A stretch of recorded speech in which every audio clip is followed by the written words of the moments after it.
This is gross.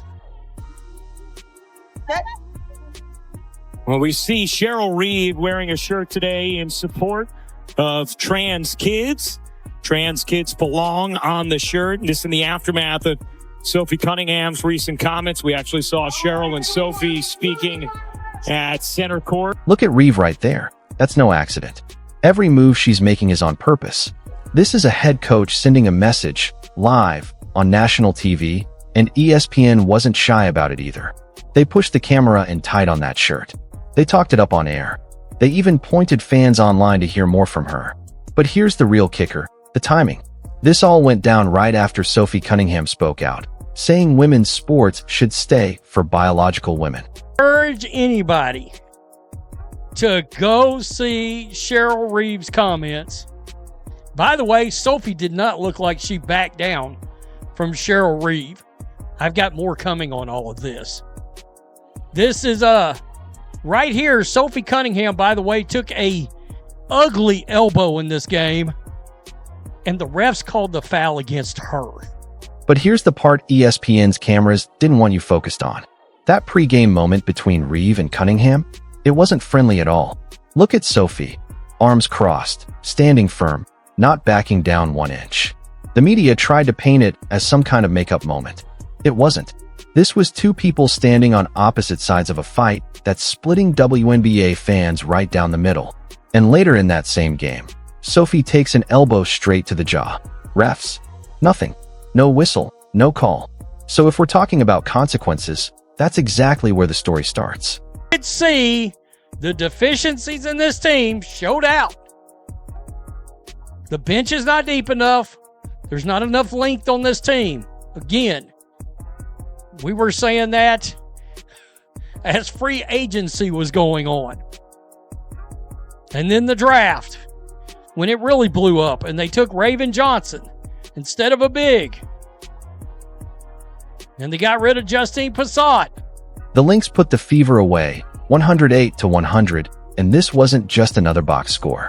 This game confirmed everything people have been saying about Indiana since draft night. They passed on a big body and took Raven Johnson instead. They let Justin Pessoad walk out the door. Now Monique Billings is out there logging real minutes. And most nights, she just disappears on the floor. The bench doesn't go deep enough. There's no length, no size to lean on. Kelly Krauskopf built this roster, and right now, it simply cannot match up with Minnesota's starters, and that's starting to show badly.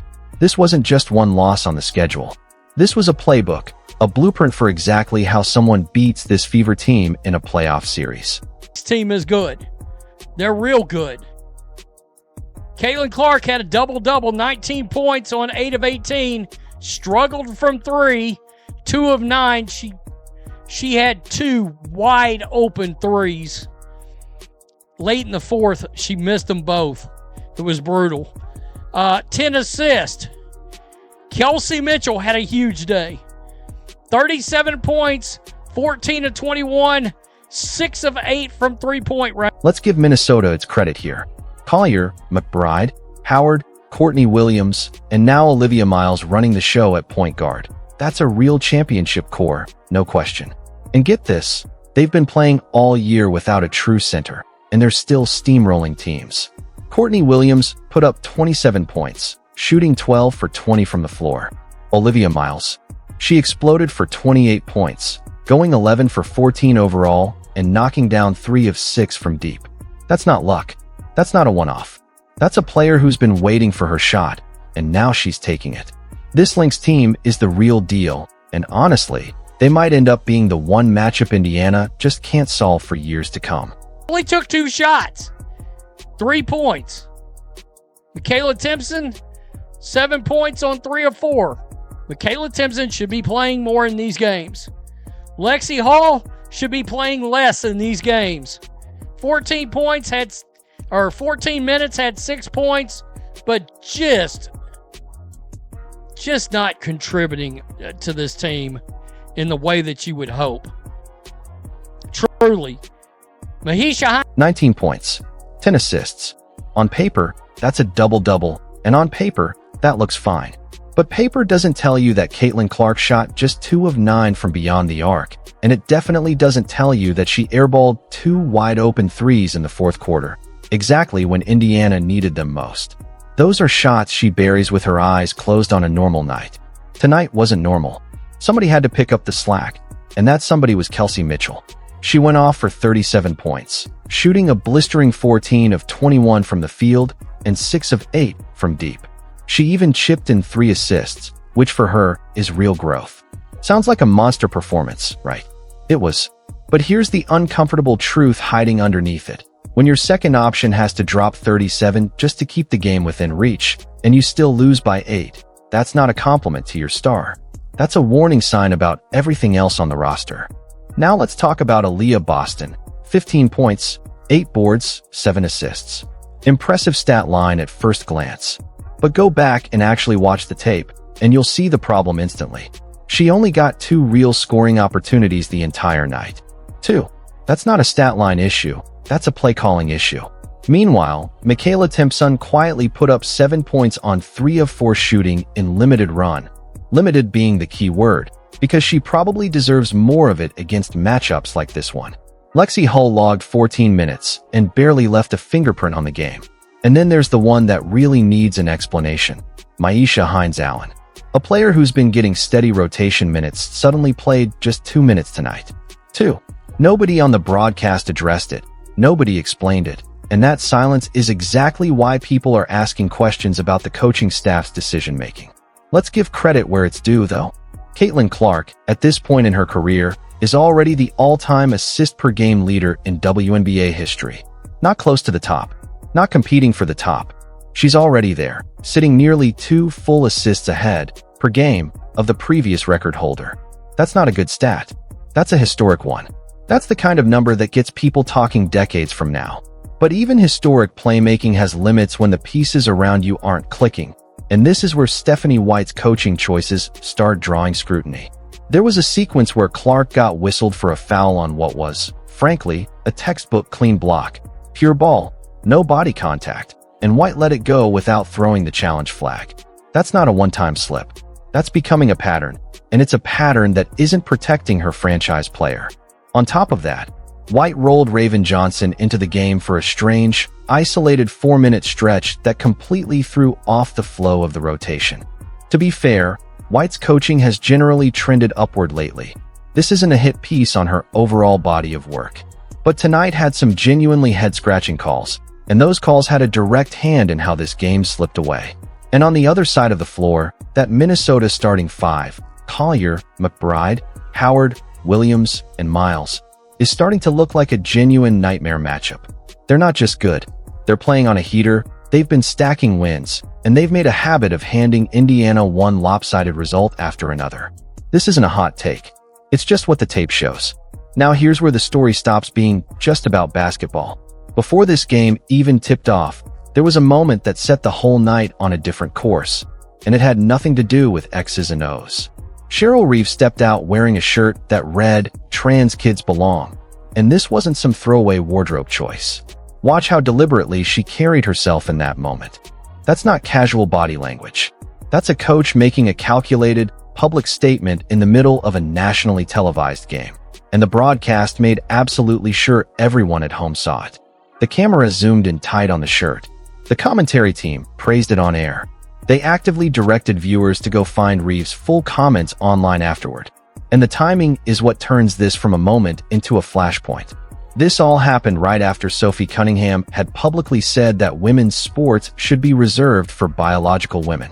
So what viewers were watching, whether they realized it in real time or not, was a direct response playing out live, right there on the court, in front of a national audience. Now rewind to the pre-game interaction between the two of them, because the broadcast tried to frame it as some kind of friendly, professional exchange. It wasn't. Look closely at Sophie's body language in that clip. Arms crossed, spine straight, not budging an inch. That's not two colleagues making peace. That's two people standing on opposite sides of a debate that is currently splitting the entire WNBA fanbase straight down the middle. And then, later in that very same game, Sophie takes a hard elbow to the jaw. No whistle. No call. The referees let it go completely. Maybe that's coincidence. Genuinely, maybe it is. But it's hard to ignore how that looks when the team delivering the elbow is coached by the same person who walked out in a shirt making a political statement just hours earlier. Coincidence or not, that's the kind of moment that fuels a much bigger argument. Because Sophie Cunningham didn't fold under any of this. Step back and look at the bigger picture here.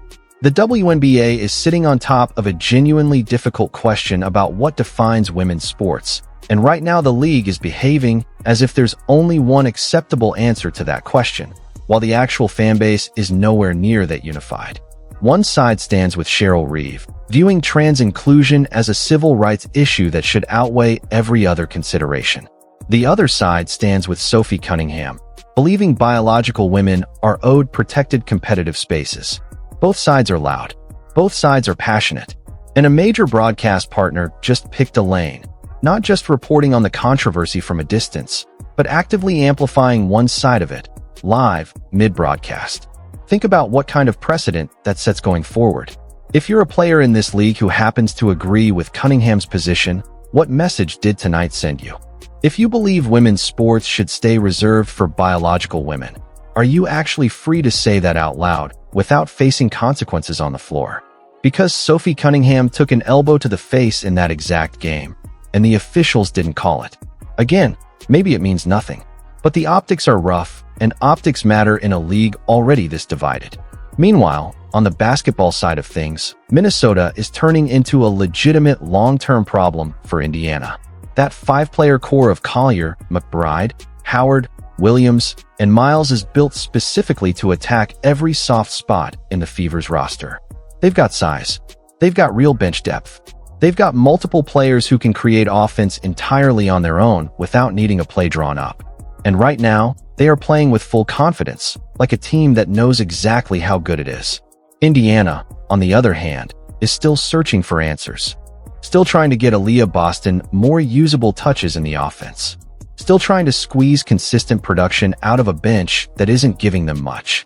Caitlin Clark now holds the all-time record for assists per game in WNBA history, and it isn't remotely close. She's nearly 2 full assists ahead per game of the previous record holder, Courtney Vandersloot.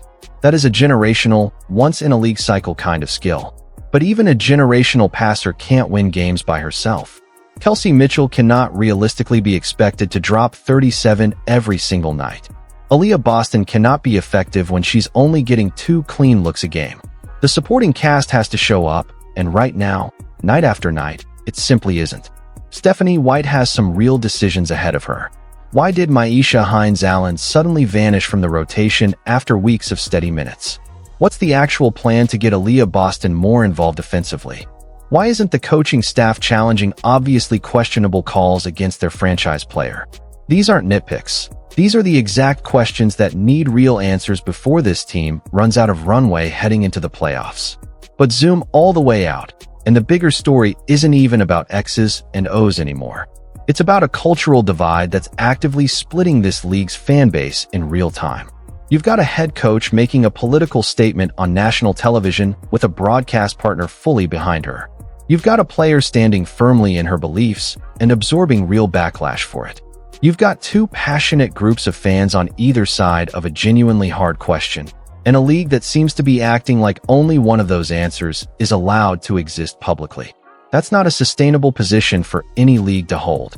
You cannot grow a fan base by telling half of it that its beliefs aren't welcome. You cannot expect long-term trust from viewers if your broadcast partner is actively pushing one side of a deeply contested issue during live game coverage. So here's the real question worth sitting with. Was it right for a broadcast to amplify a coach's political statement mid-game? Should coaches be allowed to make political statements on the sideline at all?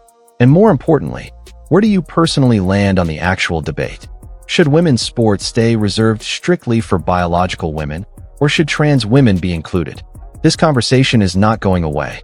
It's shaping up to define the next chapter of this entire league, whether the people running it are ready for that or not. Drop your take in the comments. This is exactly the kind of conversation worth having out loud, not avoiding.